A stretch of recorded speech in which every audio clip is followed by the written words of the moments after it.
Life is hectic.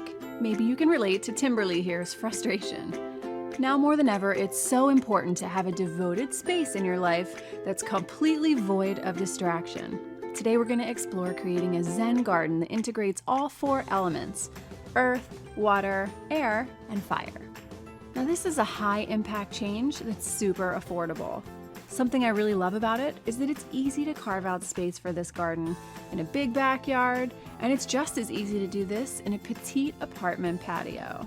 Man, I love the idea of using a really humble material like cinder blocks to create a serene and surprising space. The best part about this project is you can add or subtract cinder blocks and plants depending on your space and what you're looking for.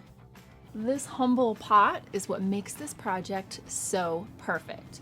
The exact size of this pot, with a little squeeze, fits perfectly inside of an 8-inch wide cinder block. It's kind of amazing. We're creating fun little places to plant by turning some of our cinder blocks sideways. And these succulent plants, they just don't need a ton of water, which is perfect if you're not very good at watering. Spray paint dries fast, but it's also a really quick way to set some colors for your new garden.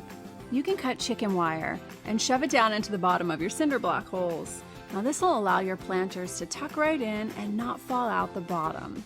We're adding another layer of calming energy to our garden with fragrances that come with plants like mint and eucalyptus and lavender. They're all amazing smells and they're perfect for this garden.